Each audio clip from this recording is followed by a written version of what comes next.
About English India YouTube channel. This is Sarita Singh. आज के video lecture में हम जिस टॉपिक को डिस्कस कर रहे हैं वो है use of preposition under and below. Under and below का use as a preposition sentence में कैसे किया जाता है, इसी बात को डिस्कस करेंगे। तो पहले हम अंडर को डिस्कस करते हैं कि अंडर का मतलब क्या होता है। तो जब हम अंडर की बात करते हैं, अंडर इंडिकेट दैट समथिंग और someone is in a lower position than something. ये पिक्चर के थ्रू आप समझ सकते हैं कि अंडर की जब हम बात करते हैं तब उसका मतलब होता है कि कोई चीज या कोई पर्सन किसी चीज के नीचे है। जैसे यहाँ पर एक बॉक्स है, बॉक्स के नीचे ये जस्ट एक बॉल है। तो अंडर का मतलब हुआ जब कोई भी चीज या कोई पर्सन किसी चीज के नीचे आता है। जैसे यहाँ पर बॉल है, ये बॉक्स के नीचे है।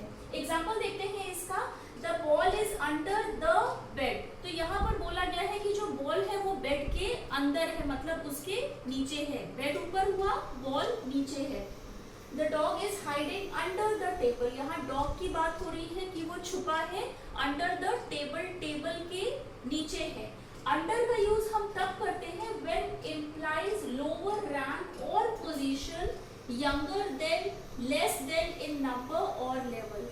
अंडर का यूज हम सिर्फ थिंग्स या पर्सन के लिए ना करके उसका यूज हम करते हैं जब हमें लोअर रैंक को दिखाना होता है, पोजीशन को दिखाना होता है, या जब हम बात करते हैं यंगर देन की किसी छोटे होने की जब हम बात करते हैं, लेस देन इन नंबर्स जब नंबर में भी हम कम नंबर्स की बात करते हैं या कम लेवल की बात करते हैं, वहां भी हम अंडर एज अ प्रीपोजिशन का यूज करते हैं। एग्जाम्पल देखते हैं इसके, जैसे कि our manager has a staff of 12 working under him. यहाँ पर ये बात हो रही है कि हमारे जो मैनेजर है उनके अंडर में, मतलब उनके नीचे जितने पर्सन्स काम करते हैं वो नंबर में 12 है। तो यहाँ पर जब हम पोजीशन या रैंक की भी बात करते हैं या हम नंबर में बात करते हैं लेस देन की, तब हम अंडर का यूज करते हैं। सेकंड एग्जांपल है, children under the age of 12, children under the age of 12 are not suppose to watch this film. मतलब कि वो बच्चे जो अंडर है, मतलब लेस देन है द एज ऑफ 12, वो बच्चे जो एज में 12 ईयर से कम है वो ये मूवी नहीं देख सकते हैं। तो अंडर का यूज हमने कब करा, जब हमें लोअर रैंक दिखानी हुई, जब हमें किसी की पोजीशन किसी पर्सन के अंडर में दिखानी होती है, या जब हम नंबर्स की बात करते हैं लेस देन।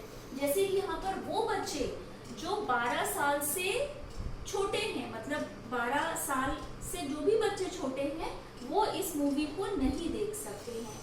नेक्स्ट एग्जांपल देखते हैं, अंडर का यूज हम करते हैं it also means in a condition और स्टेट करते हैं। एग्जांपल देखते हैं, जैसे कि the shopping centre is under construction until next year. तो यहाँ पर शॉपिंग कंस्ट्रक्शन की बात हो रही है कि जो शॉपिंग कंस्ट्रक्शन है वो उसका एक कंडीशन है, मतलब उसकी एक अवस्था है, वो अभी पूरा बन के तैयार नहीं हुआ है, वो अंडर कंस्ट्रक्शन है, अभी कंस्ट्रक्शन की उसकी स्टेज है अंटिल नेक्स्ट ईयर, मतलब कि वो नेक्स्ट ईयर में ही बन के कंप्लीट हो पाएगा।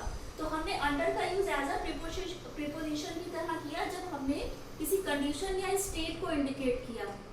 नेक्स्ट इसका एग्जांपल है, at Oxford they studied under doctor Lewis. यहाँ पर भी हम एक स्टेट या कंडीशन की बात कर रहे हैं, अवस्था की बात कर रहे हैं कि जो ऑक्सफोर्ड यूनिवर्सिटी है वहां पर दे स्टडी, उन्होंने पढ़ाई की थी किसके अंडर में, डॉक्टर लेविस के अंडर में। तो अंडर यहाँ किसी चीज के नीचे होने की बात नहीं हो रही है, एब्स्ट्रैक्ट सेंस में बात हो रही है कि उन्होंने जो भी पढ़ाई वहां पर करी उनका कंडीशन या उनकी अवस्था ये थी कि उन्होंने डॉक्टर लेविस के अंडर में, उनके संरक्षण में पढ़ाई पूरी करी। तो जब प्रीपोजिशन ऑब्जेक्ट के साथ आएगा तब आप आइडेंटिफाई कर पाएंगे कि अंडर एज अ प्रीपोजिशन की तरह आया है, और जब अंडर एज एन एडवर्ब की तरह भी यूज होता है, जब अंडर एज एन एडवर्ब की तरह यूज होगा तो उसका एग्जांपल देखते हैं, every day I swim I really enjoy going under. तो यहाँ पर जो गोइंग है ये वर्ब है, वर्ब को जिसने डिफाइन करा वो है अंडर, और वर्ब को हमेशा ही एडवर्ब्स डिफाइन करते हैं और एडवर्ब अनदर एडवर्ब को भी define. Below as a preposition का यूज हम तब करते हैं व्हेन समथिंग और someone is in a lower position but not directly under. तो पिक्चर के थ्रू आप बेटर समझेंगे, ये बॉक्स है और ये बॉल है। लोअर कंडीशन की जब हम बात करते हैं किसी थिंग की या किसी पर्सन की, डायरेक्टली कांटेक्ट नहीं होता है थिंग्स का, तो वहां पर हम बिलो का यूज करते हैं। एग्जांपल है जैसे कि our camp was just a few meter below the peak. तो यहाँ पर कैंप की बात हो रही है, वो पीक जो है पीक हायर लेवल पर है और जो कैंप लगा है वो बिलो द पीक है। तो बिलो का मतलब हुआ कि नीचे है, पोजीशन उसकी लोअर को इंडिकेट कर रहा है।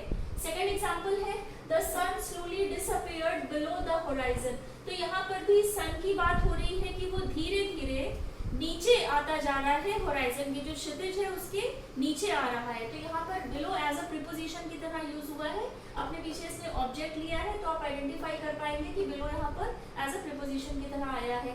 सेकंड एग्जांपल है कि हम बिलो एज अ प्रीपोजिशन का यूज कब करते हैं, when discussing things as height and temperature. जब हम किसी हाइट की वर्टिकल की बात करते हैं, वर्टिकल हाइट की बात करते हैं, मेजरमेंट की बात करते हैं या टेम्परेचर की जब हम बात करते हैं तो वहां पर हम बिलो का यूज करते हैं। एग्जांपल है the temperature is 5 degree below zero. तो यहाँ पर भी लोअर लेवल की बात हो रही है कि जो टेम्परेचर है वो 5 डिग्री बिलो है जीरो से। जीरो एक लेवल है, उसके और नीचे चला गया है टेम्परेचर, तो पोजीशन लोअर पोजीशन की बात हो रही है, टेम्परेचर की बात हो रही है। सेकेंड एग्जांपल है a great part of Holland is below the sea level. तो यहाँ पर भी जो एक हॉलैंड है, जो एक स्टेट है, जो एक एरिया है, उसकी बात हो रही है कि उसका एक ग्रेट पार्ट जो है वो सी लेवल के नीचे है, उसकी लोअर पोजीशन है। जब लोअर पोजीशन की बात हो रही है तो वहां पर हमने बिलो का यूज किया है।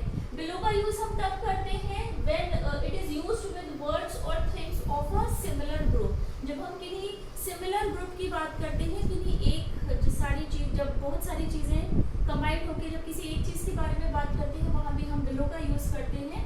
एग्जाम्पल है I hung the new family photo below the old one. तो यहाँ पर एक बात हो रही है एक दीवार पे, वहां पर बहुत सारी फोटोज का ग्रुप है, फोटोज का कलेक्शन है, फोटोज लगी हैं। तो वहां पर भी जो मैंने अपनी फोटो को हैंग किया है वो बिलो द ओल्ड वन। तो ओल्ड वन के नीचे ही, तो सिमिलर ग्रुप की बात हो रही है क्योंकि फोटोज का एक सिमिलर ग्रुप की बात हो रही है।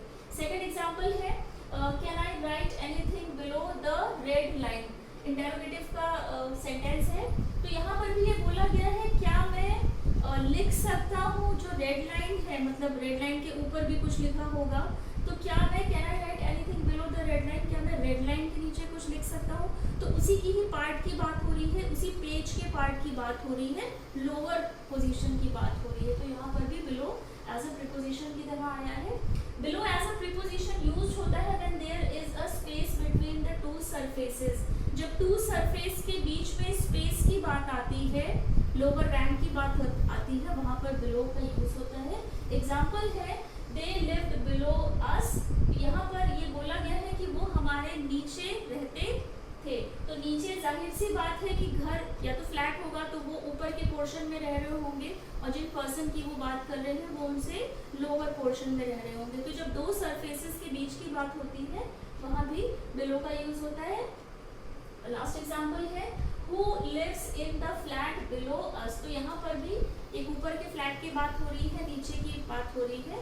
तो सरफेसेस के बीच की जब बात हो रही है तो यहाँ पूछा जा रहा है कि who lives in the flat below us, मतलब हमारे फ्लैट के जो लोअर पोजीशन पे जगह है, जो फ्लैट है, उसमें कौन रहता है। तो आज के वीडियो लेक्चर में हमने प्रीपोजिशन अबव एंड बिलो को डिस्कस करा है। चैनल पर और भी वीडियोस बने हैं, वो सभी वीडियोस आपको चैनल की प्लेलिस्ट पार्ट्स ऑफ स्पीच में मिल जाएंगे। तो आज के वीडियो लेक्चर में बस इतना ही। Till then take care. Channel को लाइक, सब्सक्राइब एंड शेयर जरूर करिएगा। बेल आइकन को प्रेस कर दीजिएगा। मिलते हैं अपने नेक्स्ट वीडियो लेक्चर में।